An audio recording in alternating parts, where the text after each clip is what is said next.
This week we'll be looking at the prophet Daniel and some of the prophecies that were given to him by God through the angels. I think it's very important for us to understand the prophecies and to also know that, a lot of the Old Testament prophecies they actually flow into the New Testament prophecies. I think Jesus himself referenced back to Daniel on the abomination of desolation, and then also in Revelation there's a lot of the prophecies there that actually tie back into some of the Old Testament prophecies. So let's get started and welcome. Then the king arose very early in the morning and went in haste unto the den of lions. And when he came to the den, he cried with a lamentable voice unto Daniel. And the king spake and said to Daniel, O Daniel, servant of the living God, is thy God whom thou servest continually able to deliver thee from the lions? Then said Daniel unto the king, O king, live forever.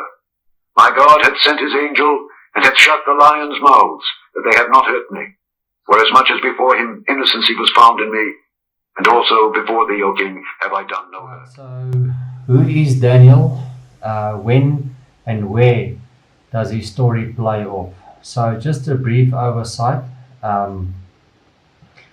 After Israel repeatedly sinned, and I'm talking about bad stuff like idol worshipping, sacrificing of children, really, really bad stuff. And after many warnings from the prophets, Israel still didn't turn back to God. And they were taken captive by the Babylonians, and they were exiled into Babylon for 70 years. So as we proceed in the book of Daniel, it's important to understand the prophecies and when they play off. So firstly, the four beasts described by Daniel: the lion with the two wings, the bear with the three ribs, the leopard with the four heads and the wings, and then the final beast. So firstly, the lion with the two wings is the Babylon, and as we know, at that time Israel was under captivity in Babylon, and the current king Nebuchadnezzar found favor in Daniel. So the second beast, the bear with the three ribs in his mouth, those are the two kingdoms of Media and Persia, which comes after the Babylonian Empire. Then thirdly, we find a leopard with four heads and wings, and later on in Daniel as well, there's a ram with two horns and a he-goat described. And Daniel explains that the he-goat comes and it overpowers or destroys the ram with the two horns, one horn being slightly bigger or longer than the other horn, showing that the one kingdom had slightly more power than the other. Then the final kingdom, the kingdom also described earlier in the book of Daniel, in the vision of the statue that had the feet of iron and clay, meaning that it was a powerful kingdom, but it was also established on some form of weakness, being that the Roman Empire at that stage was basically all across the Northern Africa, Mediterranean, Europe area, and that they adopted or used many of those countries' forces as part of their kingdom. So there you can see that the instability of the kingdom, the part of the kingdom that was made out of clay, was actually the weakness. But we will get into that in more detail further. First, let's continue.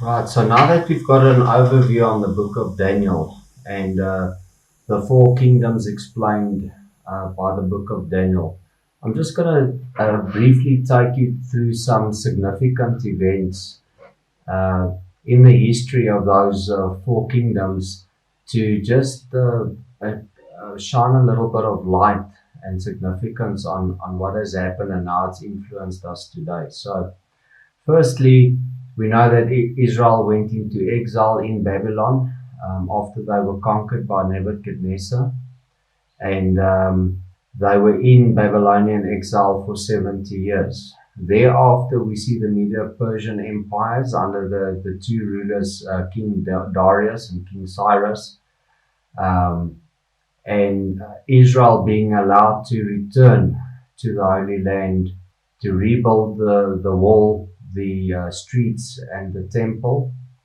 under the decree of King Cyrus, obviously with some opposition by neighboring countries and internally as well. It's actually quite strange. You see the same sort of thing play off today still in the region. And then thereafter, we see the uprising of the Greek Empire. We see that Alexander the Great comes into power and grows the military and actually goes to conquer many countries and initially coming into Israel and allowing the Jews to continue with their normal practices and worship and so on. And then after the death of Alexander the Great, we see four generals rising up and taking power. And one of the generals ruling over that Middle East area for some time. And then we see him passing away. And then a peculiar character, quite an evil character, rises up in that Middle East area in the form of Antiochus Epiphanes. We see him remove the daily sacrifice. We see him desecrate the temple. You know, we see the abomination of desolation taking place there with a statue of one of the Greek gods gets placed into the temple. And at that specific time, or during that specific time, we actually see a gap in the Bible, a 400-year gap in the Bible, from the last Old Testament book of Malachi to the first New Testament book of Matthew.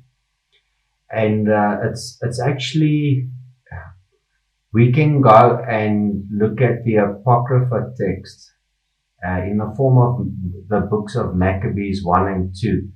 And there we can actually see the full history of the Greek invasion into Israel. We see that after the abomination of desolation, we see Judas Maccabee rise up.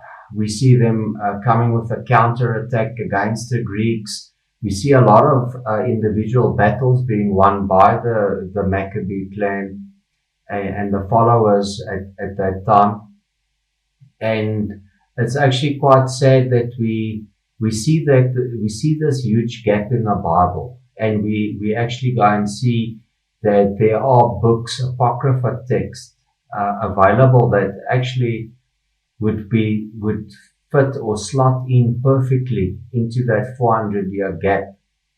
Now, just before we start off, actually, at the same time that we now go and look at the Roman Empire, we need to understand that it was also prophesied by Daniel that we would see a ruler coming looking to change times and laws. And we also see that again later, the same sort of scenario in the book of Revelation.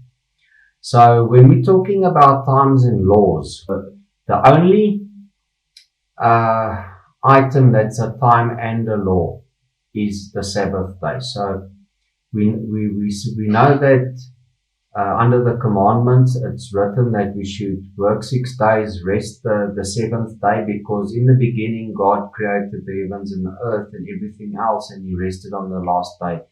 And that we should keep the Sabbath day holy. Now, when we look at the Roman Empire right in the beginning, we again go back to Daniel and we see the beast with the 10 horns, and then we see some of the horns being broken off, and we see a little horn coming out, which is different to all the other horns. And we must understand in prophetic language that horns depict or refer to kings, as where a sea refers to a multitude of people and beasts refer to kingdoms or powers or authorities and things like that. So that in terms of the prophetic language, it's important that we understand that, so that we can interpret the prophecy correctly.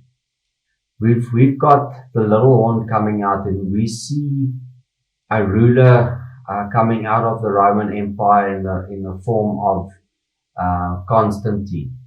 And Constantine has a dream where he fights a major battle under the emblem of the Holy Cross, and he actually goes and fights that same war under the emblem, and he's victorious. Thereafter, Constantine decides to start transforming the Roman Empire. But we must understand that the Roman Empire was full of pagan gods.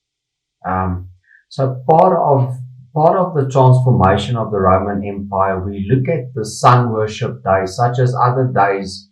If we look at our modern day days of the week, calendars, months, everything goes back, and it's actually based on Roman gods. So when we look at Sunday, which is sun worship day originally, we see that Constantine had a problem where we had some of the diaspora Jews living in Rome at that time, as well as the Gentile Christians. And we saw the Jewish Christians and the Gentiles, still having Sabbath day on a Saturday. And then at a certain time, we see Constantine banning the Saturday Sabbath and making it unlawful. And if you be found to be worshipping on a Saturday, you would be seen as a heretic. And where all forms of worship or Sabbath or anything that's in line with that, it's decreed that it should be held on a Sunday. So now we see that the pagan gods and the pagan religions being mixed up with Christianity.